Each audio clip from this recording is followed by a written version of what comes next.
all, I mean, I have no, what's the word to use? I agree with the points Dr. Dia raised, specifically about the conceptual problem. But I will try to delve more into it to try to describe the scenery. And the scenery is not what you call a binary view. It's more like pieces of jigsaws. I will try to put these jigsaws, to define each element and try to put it together, if I can. But I agree with the core points, which is related to the conceptual problem versus the reality. I have to also apologize in a sense that my view is a practitioner's view, not the academic, nor it's somebody who's viewing it from far. It's somebody from inside, how I see the problems with the concept and the problems with trying to define the reality. I remember in my last discussion here, I talked about Iraq being work in progress, without clarity as what's the end game. No single person or party in Iraq or external, or even in Najaf, which we haven't talked about, as a third party. It's not internal, it's not external, it's a different entity, but it's a crucial entity. Have clarity as what's the roadmap for this Republic of Iraq, 2003 Republic, I call it. So it's a work in progress without clarity as what's the end game. Democratically, what does the end game mean? Technocrat government or not? What's the new political culture which we want to have for the foreseeable future, and so on. So that's one problem. The other problem we have is the fixed document of the Constitution has not yet been dismantled in details to know what does it work, what does it not work. Because different parties within the Iraqi stakeholders are sticking or have a fixed interpretation of an item of what they want. The Kurds in relation to federalism, the Shia in relation to power, the Sunnis in relation to their rights and history and so on. That's just a simple aspect of it. So we have an issue of the Constitution. It's definitely fixed in a sense, it's rigid. It has not changed in text for the last 15 years, which in itself is a problem. So we have not had a revised Constitution. We've tried to have a revised interpretation of the Constitution. That's one aspect. Then you have the seeking or trying to understand, do we have a culture understanding of the Constitution? Do we have العرف القانوني شو يسموه? Conventions. Do we have the conventions of the Constitution so that you know what's the basis and what we're building on? At this moment, we're starting scratch with every government formation and definition of the Constitution or interpretation of it. So we have an issue there. Then we have an issue of the politics. Is it political representation politics or winners take all in relation to the election laws? Because until this last election, it was more proportional representation politics. At this moment, the law state, if you have the representative of this district, you are that. But when you have people of the ITAR and others saying, I'm representing 2.4 million, in reality he's representing 20, 30 seats, not representing 24 million. So we have an issue of political proportional representation versus winners takes all, in reality versus on paper. So this is another issue we have. Then we have an issue of the election law. Every time we have an election, we have a new election law, which substantial changes as well in it. And that's in itself creating. So there is no stability, there is no continuity. It's not even an evolution, by the way.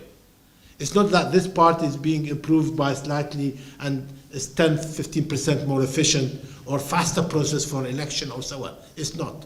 It's still the same problem.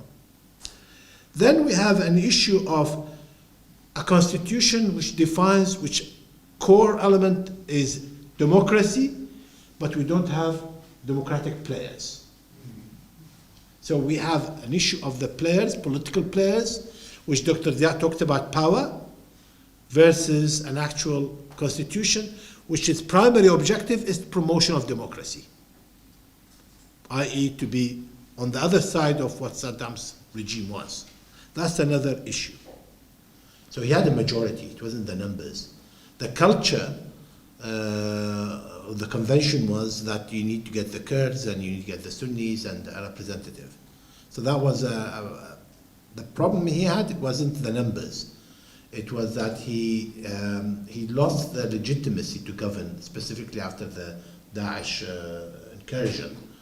And thereafter, his bloc of 105 was not effective at all, because they did not have the political will to challenge, specifically even the prime minister for being from the same party.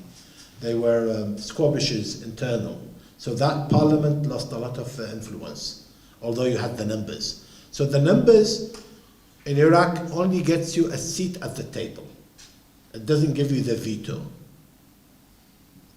Just to emphasize the point you talked about earlier. Numbers only gives you a seat at the table, that's all. The rest is your political legacy, political sponsors, who they are. You can have a 5 parliamentarian with a strong link to Marja'iyya who have the weight of 50 parliamentarian, because they have a link to Sistani directly, if you have that.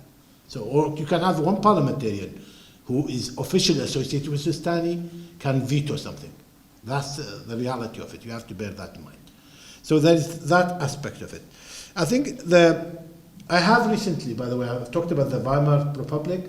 Another example I'm reading a lot is the Fourth Republic, the French Fourth Republic, which is to do with the effectiveness of the governance or not.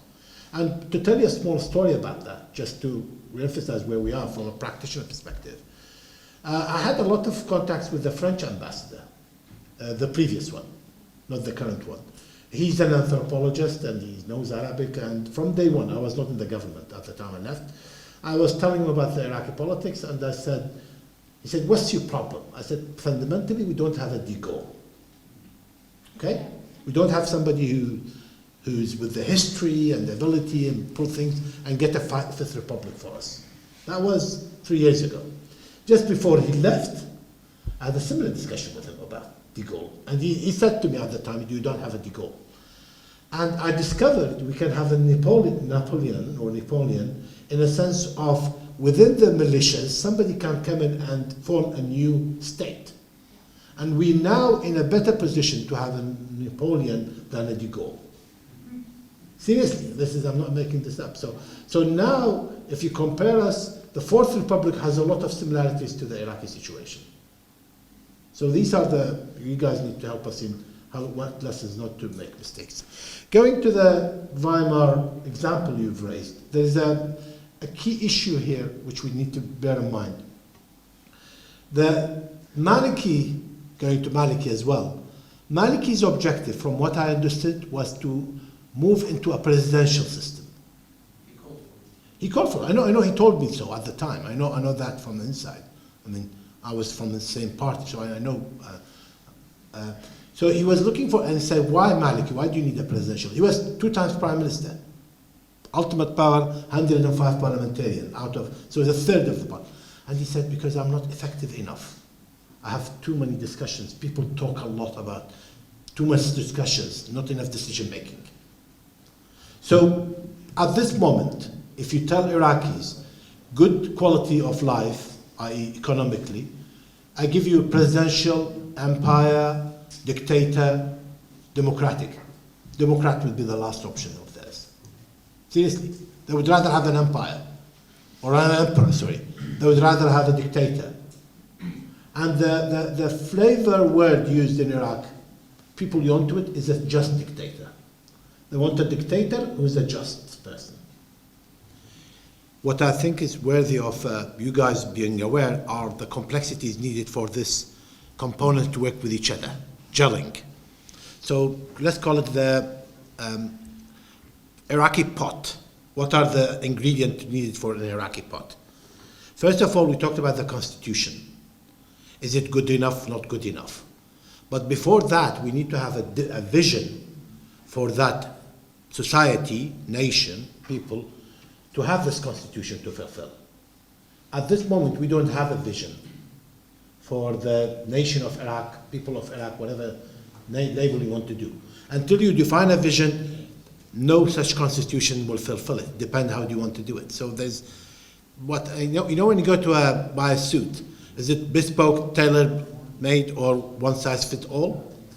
For us, we need a tailor-made constitution, not a bespoke. The American tried to customize it to an extent, but it wasn't tailor-made. So there is that element, the constitution. Then you have the entities, whether it's organizations, parties, others, to complement that. We have not changed the political, economical philosophy of the state. As the ambassador said, the American did not touch it. So our processes, our procedures are still command economy. It's not a liberal economy, although the Constitution talks about the liberal market. We have not changed our way of operation in governance. So there is a mismatch. And one other element, which is to do with entities, is parties in a state, democratic state such as Iraq. I'll talk about parties in details in a second, but that's also need to be looked at. The third component, which is needed for this pot to work, or ingredient, is the culture. What political culture do we need for it to gel? It's the nuances of that.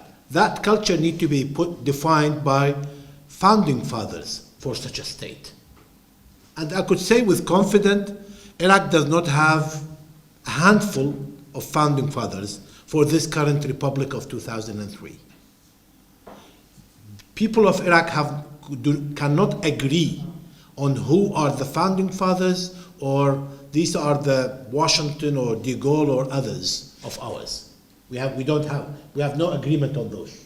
So who are the inspiring figures for us, who are selfless, who are visionary, who are willing to give up, as Washington did, becoming a king? There is that element missing. I'm not complicating the picture. I'm just telling you this is the big picture which you guys need to help us out with. Then you have the issue of ideology. What ideology does this government or entities or political parties believe in? Iraqis, unfortunately, have gone through different life cycles of Ba'athism, Islamism, communism, Arabism, and so on. So we are used to transnational parties. Now, 2003 is supposed to be an Iraqi version, i.e., you should not think about transnational aspect of it, but you need to think about the national aspect of it here. So the key question is asked by key people such as the Kurds and others: are we a state who wants to define a nation, or are we a nation who wants to have a state to accommodate for us? That question has not been answered yet. I don't think we even scratched that big question. Are we a collective of people who wants to define a state, or are we an old nation who just wants to get our act together? The Kurds will tell you we are not even a nation. So there is that important element to raise. And also the Sunnis will tell you we don't have a Shia nation, or the Shia will tell you we were in opposition all the time and we've never been in governing. There is those elements to also bear in mind.